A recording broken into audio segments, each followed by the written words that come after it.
Assalamualaikum warahmatullahi wabarakatuh. Apa kabar pagi Yumi hari ini? Alhamdulillah, luar biasa. Tetap semangat. Allahu Akbar. Iha. Sebelum itu Ibu absen dulu ya. Vira hadir. Musdalifah hadir.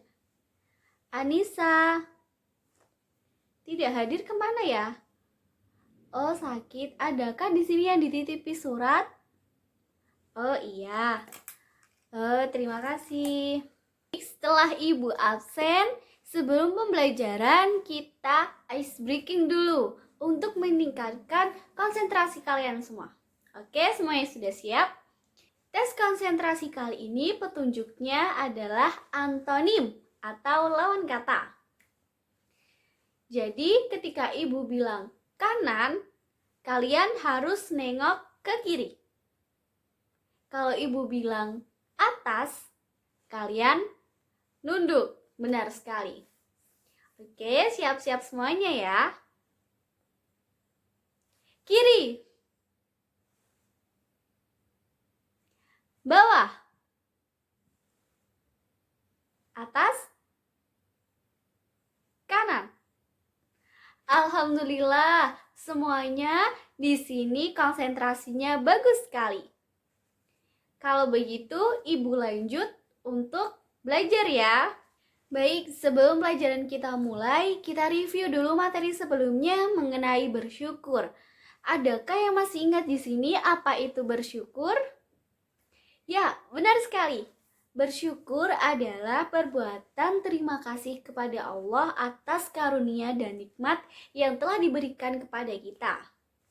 Biasanya kita sebagai umat Allah mengucapkan bacaan hamdalah. Bagaimana bunyinya? Benar sekali. Alhamdulillahirabbil alamin. Sekarang dipersiapkan untuk buku-bukunya. Yang belum diambil dari tasnya silahkan diambil dulu ya. Dan juga alat-alatnya. Hari ini kita akan mempelajari tentang materi kisah teladan Nabi Yusuf. Oke, sebelum itu Ibu akan menjelaskan tahapan dari pembelajaran yang akan kita laksanakan nanti. Pertama, Ibu akan membagi kalian menjadi beberapa kelompok. Kemudian setelah itu Ibu akan memberi kalian sebuah video dan kalian menelaah video tersebut. Kalian harus memperhatikan selama video diputar ya. Setelah kalian mengamati video yang Ibu tayangkan nanti, kalian berdiskusi dengan kelompok kalian masing-masing. Setelah kalian diskusi nanti, kalian diharapkan untuk maju ke depan dan mempresentasikan hasil diskusi yang telah kalian lakukan. Apakah ada pertanyaan di sini? Baik, sudah jelas semuanya. Setelah ini Ibu akan memberikan video kepada kalian dan jangan lupa untuk diperhatikan ya. Semoga dengan menyimak video pembelajaran ini, kalian dapat memahami dan menceritakan kembali kisah keteladanan Nabi Yusuf alaihissalam, serta dapat menerapkan sikap keteladanannya dalam kehidupan sehari-hari. Nabi Yusuf alaihissalam adalah putra Nabi Yakub alaihissalam. Nabi Yusuf alaihissalam lahir dari seorang ibu yang bernama Rahel. Nabi Yusuf alaihissalam memiliki adik kandung yang bernama Bunyamin dan memiliki 10 kakak yang merupakan saudara-saudara dari ibu yang berbeda.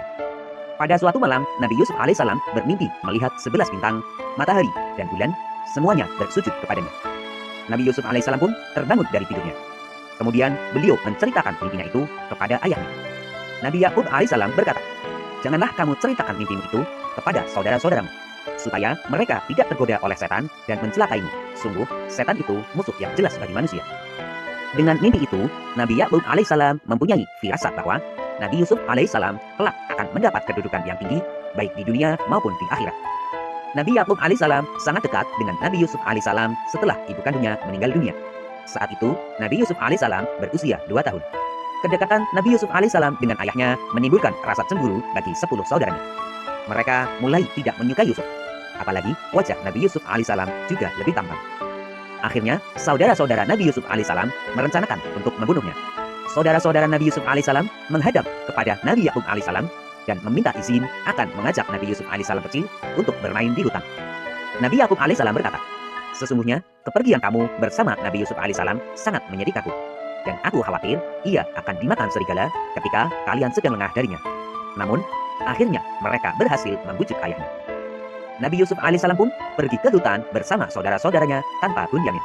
Rencana membunuh Nabi Yusuf alaihissalam pun dimulai.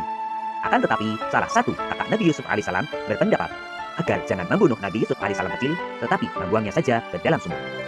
Mereka pun membuang Nabi Yusuf alaihissalam ke dalam sumur. Untuk mengelabui ayahnya, mereka melumuri pakaian Nabi Yusuf alaihissalam dengan darah palsu. Saudara-saudara Nabi Yusuf alaihissalam kemudian pulang dan berkata pada ayah mereka, "Wahai ayah, kami tadi sedang bermain dan berlomba memanah, lalu kami tinggalkan Yusuf di dekat barang-barang kami. Tiba-tiba dia dimakan serigala. Apakah ayah tidak percaya kepada kami? Sekalipun kami berkata benar." Lalu mereka menunjukkan bekas baju Nabi Yusuf alaihissalam kecil yang berlumuran darah palsu. Ayahnya berkata, "Sebenarnya hanya dirimu sendirilah yang memandang baik urusan yang buruk itu. Hanya bersabar adalah yang terbaik bagiku. Dan kepada Allah Subhanahu wa Ta'ala saja aku memohon pertolongannya terhadap apa yang kamu ceritakan." Tidak lama kemudian, ada saudagar yang melewati sumur itu dan mampir untuk mengambil air. Ketika menurunkan timbanya, Nabi Yusuf alaihissalam berpegangan pada timba dan ikut ditarik ke atas. Saudagar itu terkejut bukan kepala, karena mendapati anak kecil yang bergelantung di timbanya. Mereka sangat senang karena dapat menjual anak kecil tersebut sebagai barang dagangan. Mereka pun bergegas pergi ke pasar. Sesampainya di pasar negeri Mesir, Nabi Yusuf alaihissalam kecil pun dijual. Ternyata pembelinya adalah penguasa di negeri itu. Sang pembeli meminta kepada istrinya, yaitu Zulaiha, agar memperlakukan Nabi Yusuf alaihissalam dengan baik. Waktu berjalan terus, lambat laun Nabi Yusuf alaihissalam menjadi pemuda yang cerdas dan tampan. Allah Subhanahu wa Ta'ala memberikan kedudukan yang mulia kepada Nabi Yusuf alaihissalam. Nabi Yusuf alaihissalam juga diberi ilmu berupa tafsir mimpi. Pesona ketampanan Nabi Yusuf alaihissalam membuat ibu tirinya, yaitu Zulaiha, tergoda. Lalu Zulaiha meminta hal yang tidak baik kepada Nabi Yusuf alaihissalam. Namun Nabi Yusuf alaihissalam pun menolaknya. Akhirnya Zulaiha memfitnah Nabi Yusuf alaihissalam melakukan hal yang tidak baik. Hal tersebut menyebabkan Nabi Yusuf alaihissalam dipenjara atas perbuatan yang tidak dilakukannya. Di dalam penjara, Nabi Yusuf alaihissalam sempat berbincang dengan teman-teman dalam satu sayap. Beliau sempat menafsirkan mimpinya.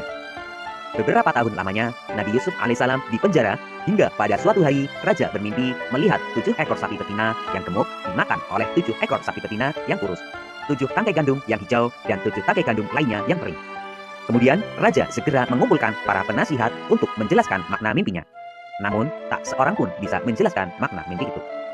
Seorang pelayan yang pernah satu sel dengan Nabi Yusuf alaihissalam di penjara dan keluar terlebih dahulu, dia melapor kepada Raja bahwa dia mengetahui siapa yang dapat menjelaskan mimpi itu.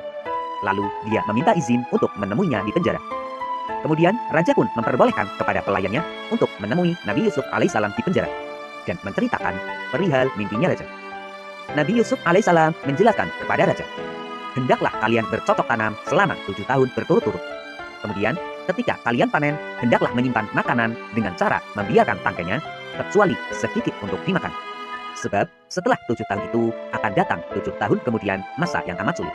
Pada masa sulit tersebut, kalian akan menghabiskan simpanan makanan sebelumnya. Setelah itu akan datang tahun di mana manusia diberi hujan dengan cukup dan mereka memeras anggur." Raja tertegun dengan penjelasan Nabi Yusuf alaihissalam yang masuk akal. Kemudian Raja mengangkat Nabi Yusuf alaihissalam sebagai pejabat negara urusan keuangan dan pangan. Mulailah Nabi Yusuf alaihissalam menjadi pejabat keuangan dan pangan. Lalu datanglah masa sulit itu sebagaimana mimpi yang ditafsirkan oleh Nabi Yusuf alaihissalam. Orang mulai memburu bahan makanan dan berduyun-duyun datang ke gudang makanan yang disediakan kerajaan. Tampak di antara mereka adalah saudara-saudara Nabi Yusuf alaihissalam. Nabi Yusuf alaihissalam masih mengenal mereka, sedangkan mereka tidak mengenali Nabi Yusuf alaihissalam lagi. Karena mereka mengira bahwa Nabi Yusuf alaihissalam sudah meninggal dunia saat itu. Nabi Yusuf alaihissalam mendekati mereka dan bertanya tentang asal-usul daerah dan keluarga mereka. Mereka menjelaskan semuanya.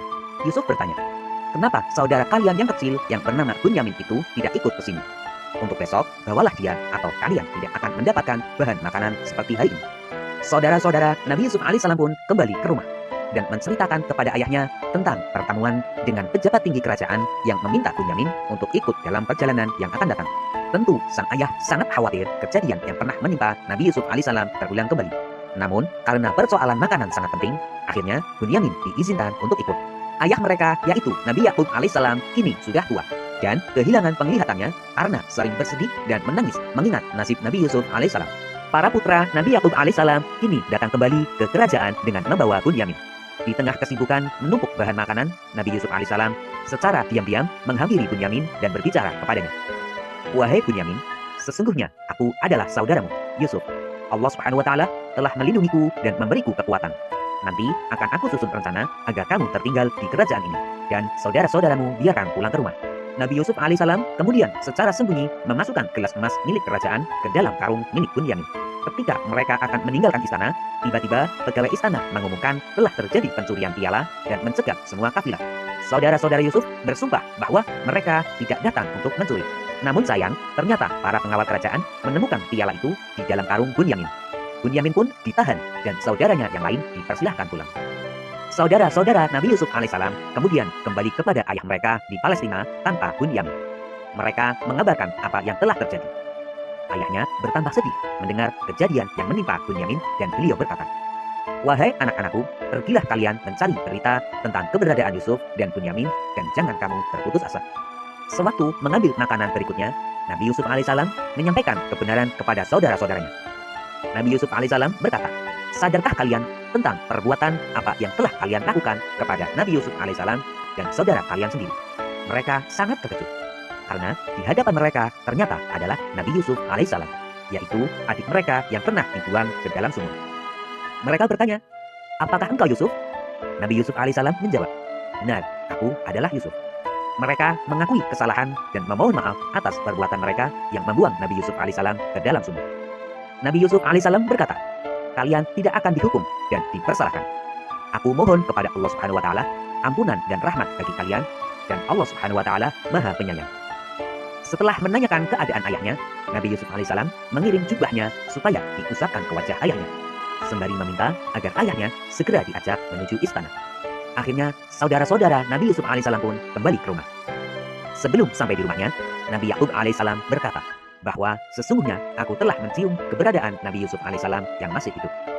Maka benarlah ketika mereka tiba, jubah Nabi Yusuf alaihissalam diusapkan ke wajahnya dan muncullah kegembiraan di hati Nabi Yakub alaihissalam. Penglihatannya dengan izin Allah Subhanahu wa Ta'ala telah pulih kembali. Saudara-saudara Nabi Yusuf alaihissalam dan ayahnya segera berangkat menuju Mesir. Nabi Yusuf alaihissalam menyambut kedatangan keluarganya. Berdasar kemudian kisah Nabi Yusuf alaihissalam langsung menaikkan teladannya yang sudah kita ambil, dan saudara-saudaranya pun bersujud menjadi pribadi yang pemaaf. Walaupun orang Nabi Yusuf alaihissalam jahat kepada kita, inilah mimpiku, kita tidak boleh membalasnya dan tidak boleh memiliki rasa dendam. Matahari mereka dan bulan bersujud menolak jika diajak Allah Subhanahu wa Ta'ala. Jika ada seseorang yang mengajak kalian untuk melakukan perbuatan yang tidak baik serta akan bertemu harus menolaknya. Setelah selesai pertemuan lagi, seluruh keluarga mengajak mereka dalam jalan kebenaran, agar selalu berprasangka baik kepada Allah Subhanahu wa Ta'ala. Apapun yang terjadi pada diri kita, meskipun itu buruk menurut kita, akan tetapi Allah Subhanahu wa Ta'ala lebih mengetahui kebaikan bagi setiap hambanya. Sekarang kalian diskusikan mengenai kisah teladan Nabi Yusuf yang ada di video tersebut. Kemudian kalian maju satu kelompok, kemudian kalian mempresentasikan apa saja yang telah kalian diskusikan. Sudah selesai ya waktu diskusi kalian kali ini. Sekarang kelompok 2, silahkan maju dan presentasikan hasil diskusi kalian.